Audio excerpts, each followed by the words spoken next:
La parole est à Madame Frédérique Meunier. Merci. Merci, Monsieur le Président.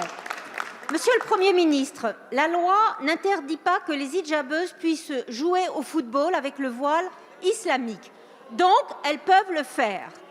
Qui, selon vous, peut tenir des propos aussi inattendus, car contraires à nos principes les plus fondamentaux, que sont la laïcité et l'égalité entre les femmes et les hommes? Qui, selon vous, peut tenir des propos aussi irresponsables quand il profite aux communautaristes qui nous gangrènent et à l'islamisme politique qui veut nous détruire? Qui, selon vous, peut tenir des propos qui, sans aucun doute, consistent en une faute politique pour son renoncement, mais plus encore, une faute morale pour ses conséquences?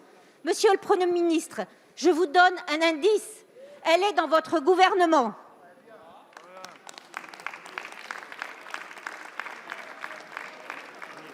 La parole est à Madame Elisabeth Moreno, ministre déléguée, chargée de l'égalité entre les femmes et les hommes, de la diversité et de l'égalité des chances. Je vous remercie, Monsieur le Président, Mesdames et Messieurs les députés, Madame la députée Frédérique Meunier. Depuis 4 jours, je vis une violence que seule la politique peut faire vivre. Et c'est une personne issue de la société civile qui vous le dit. Et cette énième attaque montre bien qu'il est nécessaire de remettre l'État au milieu du village, le droit au milieu de nos discussions et la vérité au cœur de nos échanges. Je ne suis pas pro-voile, je suis pro-État de droit. Oui, dans le respect de notre Constitution, la loi garantit l'application du principe de laïcité dans le sport.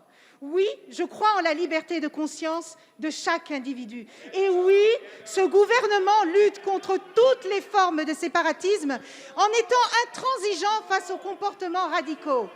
La loi sur l'application des principes républicains est très claire. Elle oblige les fédérations sportives à signer des contrats d'engagement républicains. Et de cette manière, nous mettons concrètement, tout ce qu'il faut en œuvre pour lutter contre toute forme de prosélytisme et nous défendons les valeurs de la République partout.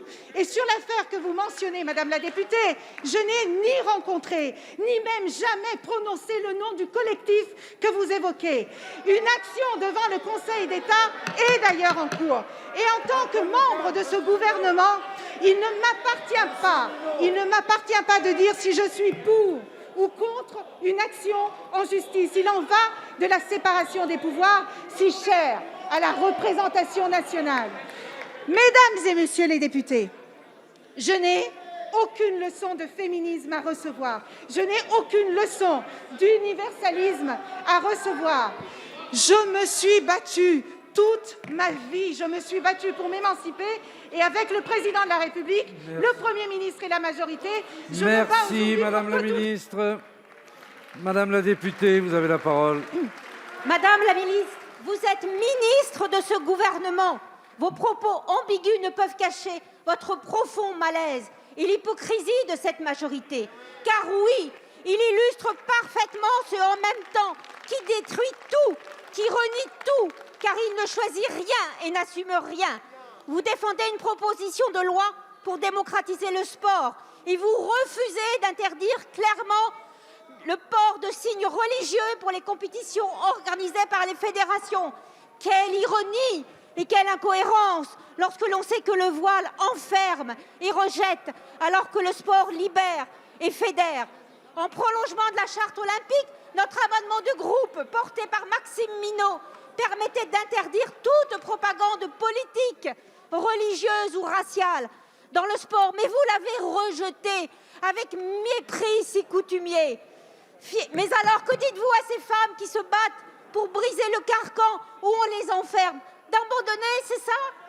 Comme vous êtes des diseurs et non des faiseurs, vous manquez de...